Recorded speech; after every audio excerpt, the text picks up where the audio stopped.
What happens when a single moment in a locker room sparks a transformation that nobody saw coming? How does a teammate's outburst become the spark that lights an entire franchise on fire? I don't know if any of my friends are on your team. Whoa, bro. Whoa, absolutely not. The energy that night felt electric before a single basket dropped. The Indiana Fever locker room had been simmering under tension, a cauldron of frustration and unspoken doubts. In that charged atmosphere, one teammate finally voiced what everyone else had been dancing around. The eruption wasn't polite. It wasn't measured. It was the raw cry of a team on the brink of losing its identity. Enjoy celebrating that cup with, we saw all the videos, but what was that celebration like for you? From that instant on, everything changed. The hard edges in the locker room softened as unity replaced isolation. That moment cracked open a door to something new, something unexpected, something explosive. It marked the end of the old narrative and the beginning of an entirely new storyline. One where every player discovered a purpose beyond their individual stats. Caitlin Clark orchestrated every play like a conductor unveiling a symphony she had composed herself. Every cut to the basket felt choreographed. Every no-look pass seemed premeditated. The Fever moved as if they were wired to the same electrical source. The departure of the old guard gave breathing room to fresh voices. When the veteran with the me-first attitude cleared out her locker, the entire team exhaled. It was as if a weight lifted from their collective shoulders. Suddenly, teammates who had looked hesitant were flying down the court in transition. Others who had been buried in role definition rediscovered their hunger for the game. Yeah, With your teammates. just really proud of my team, honestly. They went in there and... Sophie Cunningham emerged as the walking embodiment of pure, unfiltered intensity. Her presence alone raised the noise level to a fever pitch. She barked commands on defense, raced back to set up fast breaks, and draped her arms around younger players to make sure they knew they weren't in this alone. She refused to let anyone settle for mediocrity. Clark's brilliance provided the spark, but Cunningham fanned the flames. She took on the unglamorous job setting hard screens, fighting for loose balls, and pestering opponents into careless mistakes. In timeouts, her animated gestures sketched plays midair, and her piercing glare dared anyone who doubted to keep watching. Her laughter echoed after every successful possession, a sound that became the team's battle cry. Meanwhile, other players stepped into new roles with surprising zeal. Kelsey Mitchell rediscovered her scoring touch, slicing through defenses with surgical precision. Natasha Howard attacked the paint as if the rim owed her money. Aaliyah Boston patrolled the paint like a guardian, altering shots and gobbling up rebounds. Lexi Hall drained triple after triple, her feet never betraying a hint of hesitation.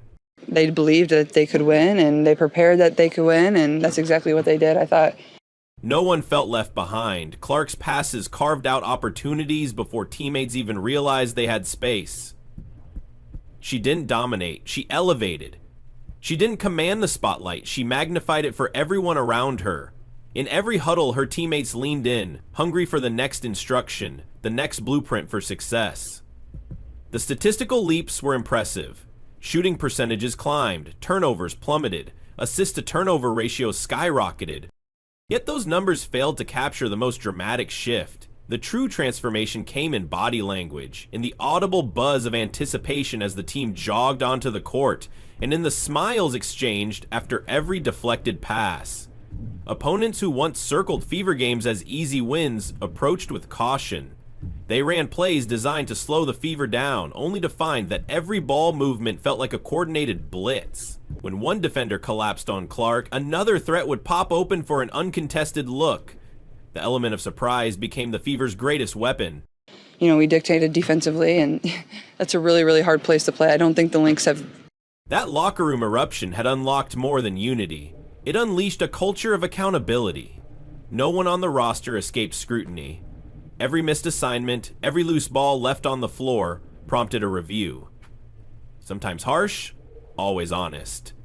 Yet amid that intensity there was joy, the kind of joy that comes from shared struggle and collective triumph. As the regular season rolled on, the Fever began to look less like the punchline of highlight reels and more like a legitimate contender. Media narratives shifted from skepticism to fascination. Pundits scrambled to rewrite their forecasts as Indiana rattled off victories against top-tier opponents. Fans who once lamented the team's futility now packed the arena, chanting in unison, That as well. Timpson can't finish it, but a whistle. Behind the scenes, the coaching staff adapted. They installed sets that leveraged Clark's creativity and Cunningham's energy.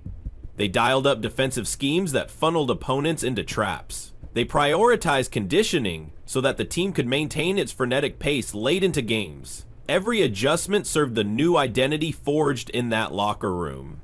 The turning point wasn't a buzzer beater or a highlight reel dunk. It was the moment a teammate cried out in frustration and forced an entire roster to confront its shortcomings. That single cry cut through the noise and revealed a pathway to cohesion. It proved that under the right conditions, tension can transform into a boundless source of motivation.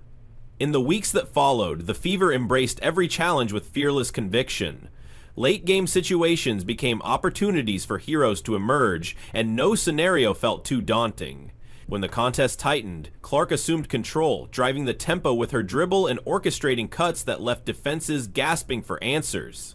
Cunningham soared for emphatic finishes on one end and anchored the defense on the other. Get back that on the floor. Yeah, she's been such a nice find, and we mentioned it before, you know, our audience. Role players thrived under the newfound trust. Bench contributors approached each minute as a chance to prove themselves, hauling in rebounds with ferocity and sprinting the floor like starters. Their energy didn't fade as the season wore on, it amplified. Even veterans who once doubted the rookie phenom found themselves offering praise and encouragement in equal measure. As the Fever pressed toward the playoffs, every win felt like validation. The chatter shifted from, "Are they for real?" to "How far can they go?" The locker room that had once echoed with frustration now resonated with laughter and unwavering belief. That teammate's cry had become the anthem of a team refusing to settle for anything less than greatness. First time for a rookie to get a triple-double in franchise history. Now, with postseason stakes looming, the Fever aren't just participants, they're architects of their destiny. The intensity that erupted in that locker room now fuels a playoff push powered by tenacity and collective purpose. Each practice huddle, every scouting report session carries the weight of the transformation that began the night a teammate spoke up. This is more than a Cinderella story, it's a testament to what happens when frustration meets courage. When a single honest expression of doubt becomes the seed of a movement. When unity emerges from conflict and sets a new standard for resilience. The Indiana Fever are no longer outsiders looking in, they're a force that demands respect. So get ready, basketball fans, because this team is just warming up. The playoffs await, and the Fever's engine is primed to roar. Remember that locker room moment. Remember the raw cry that shattered the status quo. That moment lives in every no-look pass, every defensive stop, and every triumphant roar that echoes through the arena.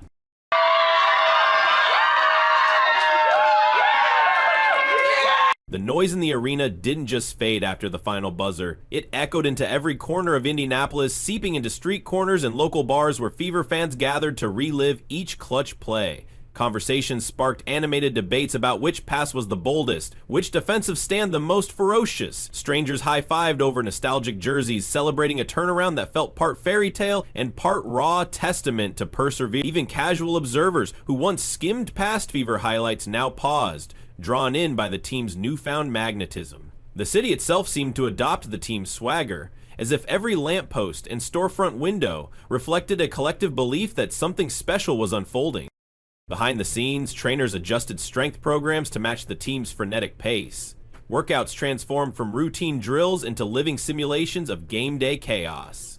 Players sprinting through obstacle courses built from spare chairs and cones, their lungs burning but spirits unbowed. Coaches peppered film sessions with savage honesty, pausing tape to highlight both brilliant reads and minor footwork flaws. Mistakes were treated as gold mines of improvement rather than sources of shame. That approach cemented a growth mindset. Every error was a stepping stone toward excellence, every critique a pact made in pursuit of a shared goal.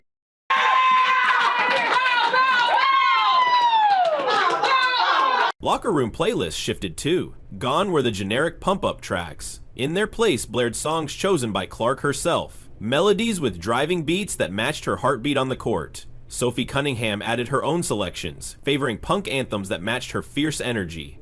The fusion of styles created a soundtrack that mirrored the team's hybrid identity. Poised yet unpredictable, disciplined yet wild. Whenever that music spilled into the halls, teammates would pause mid-stretch to smile and nod, knowing they were part of something greater than any individual. Practice scrimmages evolved into strategic war games. When the starters dominated too easily, the coaches swapped roles to test adaptability. Shooting guards buried under double teams. Bigs forced to handle the ball at the top of the key. These role reversals bred empathy and sharpened instincts, dissolving rigid positional mindsets. A forward learned the nuance of perimeter decision-making. A guard discovered the patience required to patrol the paint. By the time game night arrived, every player had glimpsed the game through multiple lenses, ready to anticipate and exploit matchups with uncanny insight. Off the court, team-building rituals took on new life. Instead of standard meals at chain restaurants, the roster rotated through local diners, from greasy spoon pancake joints to hole-in-the-wall taco stands. Each excursion doubled as a scouting trip. Players crammed around white tables, scribbling play adjustments on napkins between bites. These moments of shared laughter and caffeine-fueled brainstorming knitted bonds stronger than any off-season training camp could. The result was a locker room where vulnerability felt safe and collaboration came naturally.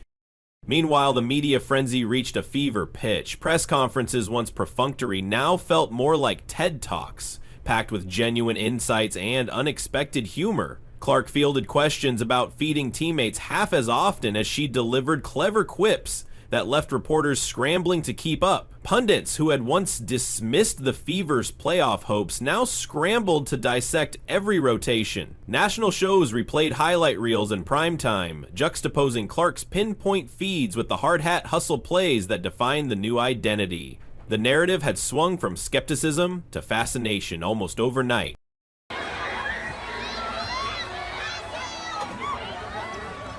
Yet the team kept its footing, rooted in humility.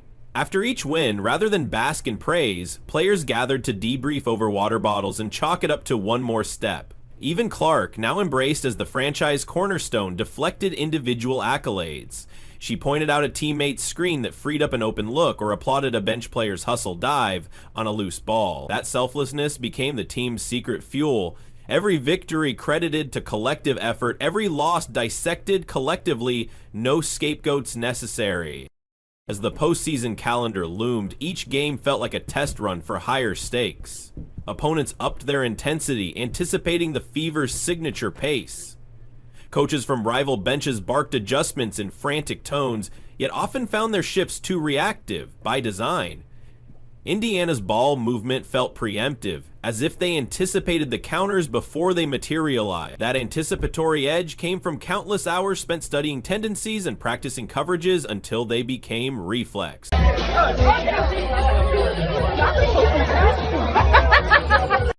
Community events added another layer to the saga. Players visited youth leagues and local gyms, teaching aspiring athletes the no-look pass or the art of a stutter step. The kids' eyes widened as Clark demonstrated the spin move that left defenders flailing, and they mirrored Cunningham's ferocious defensive stance with comical intensity. Those grassroots moments did more than build goodwill. They cemented a sense of purpose, reminding the team what they represented beyond wins and losses. Hope, inspiration, the idea that boldness can rewrite any story.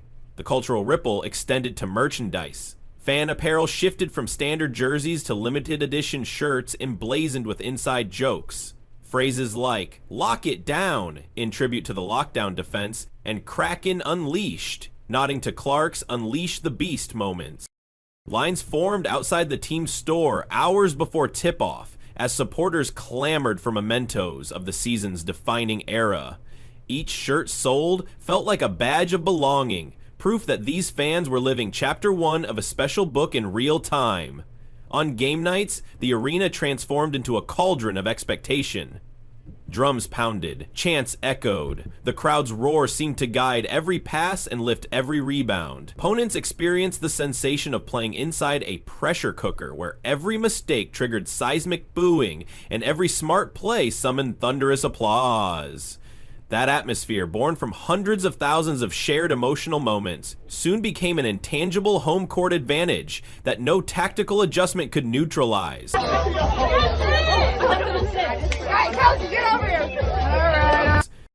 So as the decisive moments lie just beyond the horizon, remember the origin of it all. A teammate's cry that shattered silence and opened a path to unity. That singular moment stands as proof that transformation often demands confrontation. It illustrates how raw emotion, when harnessed with purpose, can spawn an unstoppable force. The Fever story isn't over, it's reaching its crescendo, and whatever unfolds in those final games, one truth remains unshakable: this team's revolution was welded in the heat of an honest outburst, and it forged a bond destined to outlast any victory or defeat. Don't miss a second of what's coming. Subscribe, like, and comment to stay locked into every pulse-pounding play of the Fever's journey.